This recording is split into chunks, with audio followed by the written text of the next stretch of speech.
Ladies and gentlemen, the dark days of no football watching in 2024 are behind us. It is officially game week for your Texas Tech Red Raiders. And in today's video, we will run through the week one depth chart that Joey McGuire and Texas Tech football posted over on Twitter. What are the surprises? Who's the starting left tackle? And there might be some mixing and matching going on the offensive line and at other positions. Hey, how's it going, everybody? It's RC Maxfield here for the Back to 12 podcast. And listen, I am super excited. We will be doing a live stream on Saturday night when your Texas Tech Red Raiders kick off the 2024 season, year number 3 of the Joey McGuire era, out in the 806 against, well, I guess kind of Texas Tech East in terms of if you look at Abilene Christian and their roster. We'll discuss them, have a preview here on the channel, but come hang out with us on Saturday night here. Well, this is the largest group of Texas Tech fans on YouTube, and we will do a live game stream answering your questions as they, well, come across, right? And we'll be giving you play-by-play and much more. So be sure to like this video, hit that subscribe button, and join us on Saturday night. All right, let's jump right into this because there is a lot to unpack here. Simply put, just a lot to unpack. So I'm going to go off the screen. You'll still be able to hear me. Here we go. We're going to start with special teams because I think this is the one that probably doesn't need that much discussion. We knew that JB was going to be the punter. Now, the kicking competition is still going on. Reese was always going to be the kickoff specialist for the Red Raiders. But in terms of the field goal guy, well, you've got Gino Garcia or Reese Burkhart. You see right there, that is what the or will mean. Now, when you go over to the returners, we knew Dre McCray was going to be the kickoff returner. He's arguably the best in the Big 12 at it and actually made the all Big 12 preseason team for that position. Now, some might be surprised at punt returner. Joey McGuire has been pretty consistent with everything in the sense that, hey, it's going to be Josh Kelly, at least him or Jordan Brown, Micah Hudson. They're going to start off with Josh Kelly, as you can see by the depth chart right here. So really no surprises at all when it comes to special teams for the Red Raiders. We move on to the defensive depth chart, and now here is where some maybe surprising names take place in terms of the or situation or just flat out want a position, right? You knew that QLJ was going to be your starting nose tackle right there. DeBraylon Carroll has had a ton of camp buzz and has done a phenomenal job of really placing himself into the upper echelon of being an impact guy for the Red Raiders on the defensive line. You've got Duda Banks just flat out winning the DT role.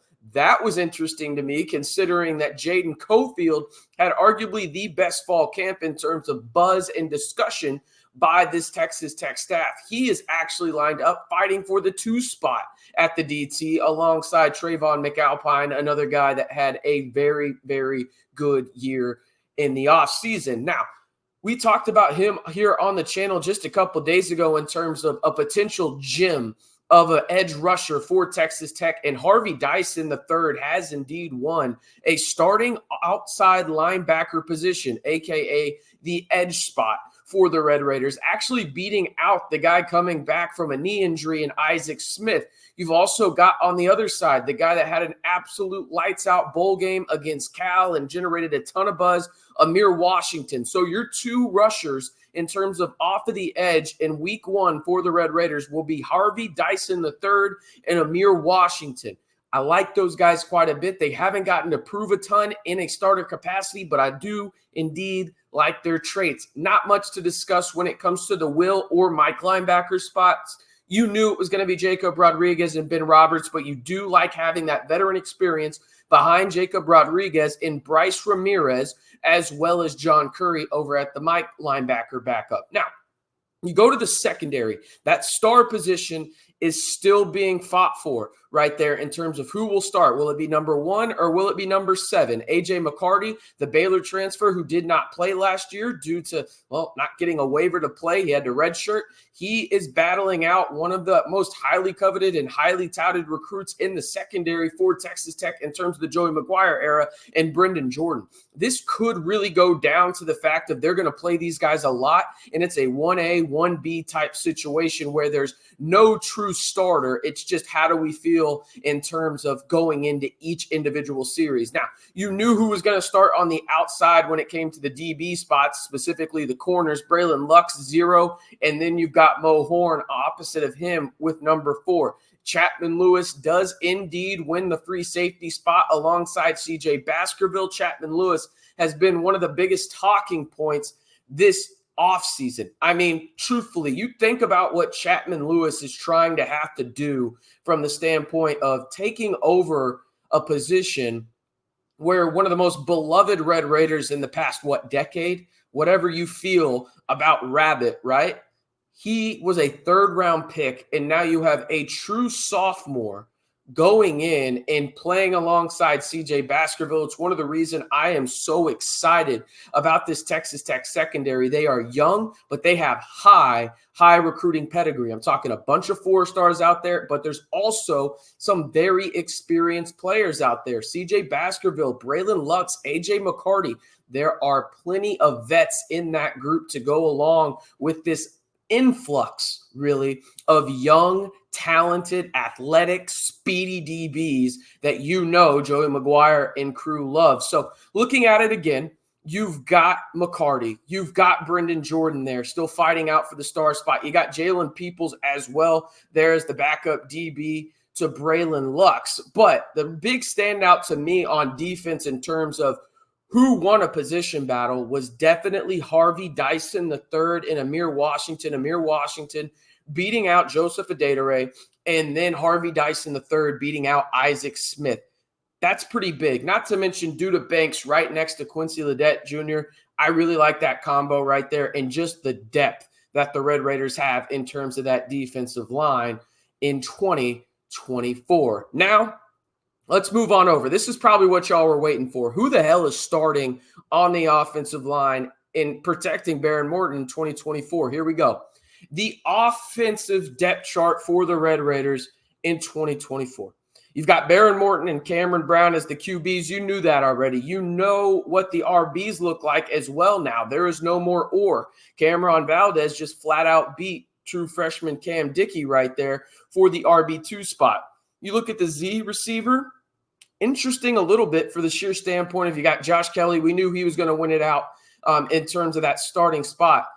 But you've got Kelby Volson there, and he was a guy that I was super high on going into the bowl game last year. Didn't get much run, but I have had multiple people with boots on the ground and even a coach for the Red Raiders tell me he has had a phenomenal year in terms of development. Good to see a younger wide receiver backing up a vet and just trying to absorb all the knowledge he can from a receiver like Josh Kelly. Caleb Douglas beats out Micah Hudson. That's no surprise. You're still going to see Micah Hudson play a ton. And by the way, that's on me. I'll take that L. I said Caleb Douglas. That's Caleb Payday Douglas to everybody that loves this show. Then you've got Dre McCray winning the H wide receiver spot over Jordan Brown. Both of those guys will play quite a bit, with Coy Aiken beating out Brady Boyd for that spot. Really wasn't a competition. I don't know why I said beating out. That was clearly going to be Coy Aiken's spot.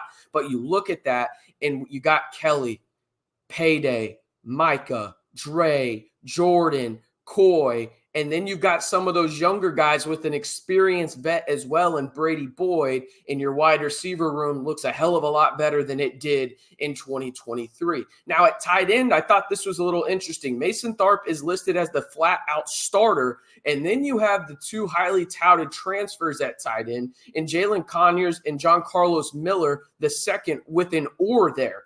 All three of them are going to play. You're going to see a ton of utilization from the tight end spot, I think, this year in creative ways. But I did think it was interesting that Mason Tharp was just flat out number one when it came down to it on the depth chart right there. Now, here we go. This is what you wanted to know.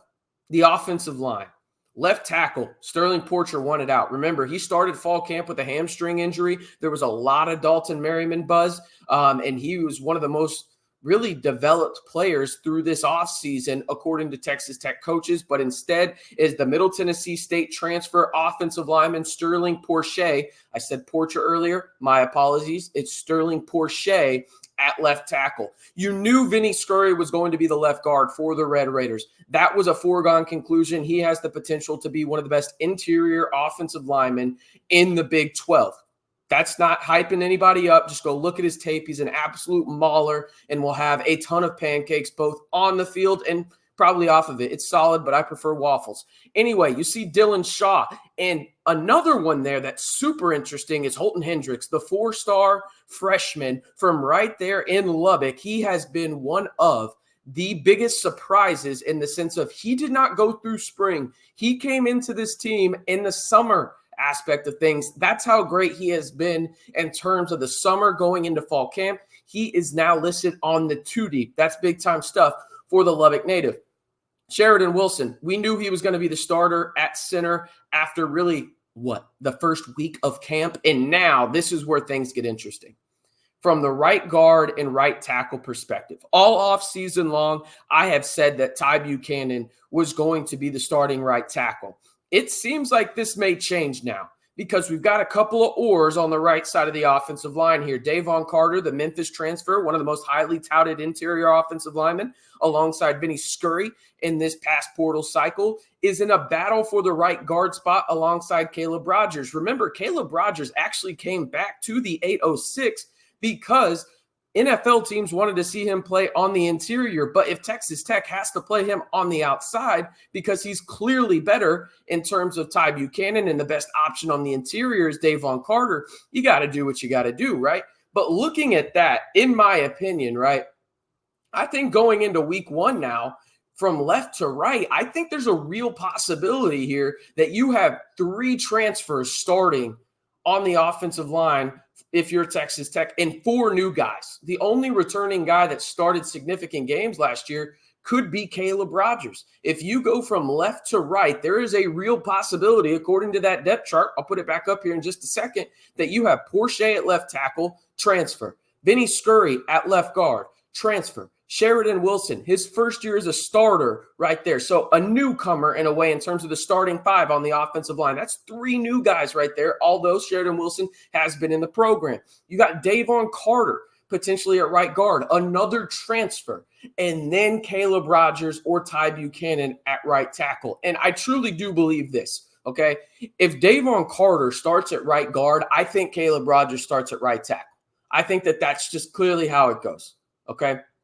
It's going to be like that. So again, putting it back up on the screen for you one more time. This is the offensive depth chart. The things that stand out, Porcher absolutely won the job according to this depth chart for the left tackle spot. So you have 2 transfers on the left side, protecting the blind side of Baron Morton, who has to have a healthy season for Texas Tech to reach their ceiling. You've got a first-time starter at the center position, albeit Sheridan Wilson has been one of the most discussed offensive linemen in terms of positive development this season for the Red Raiders. And by season, I obviously mean the off season. Then you've got Davon Carter at right guard potentially, or Caleb Rogers. And again, if Caleb Rogers starts at right guard, obviously Ty Buchanan is starting at right tackle. But to me, right now, I think going into week number 1, it would not shock me in the slightest. In fact, I think this is probably going to be the most likely outcome for the Red Raiders when it comes to the offensive line. You're going to have left tackle Sterling Porcher. You're going to have left guard Vinny Scurry, Sheridan Wilson at center, Davon Carter at right guard, and Caleb Rogers at right tackle. Again, depth chart number 1, it's game week, ladies and gentlemen. We'll be having previews on here. We'll be discussing things in the Big 12. And oh, by the way, did I mention we're going live for game number 1 right here on the channel, just like we did for March Madness, baby. We will be going live, answering your questions in real time with play-by-play, an interactive scoreboard, and much more. So if you want to join the largest group of Texas Tech fans on YouTube, do these 3 simple steps for me. Like the video, hit that subscribe button, and turn on that notification bell.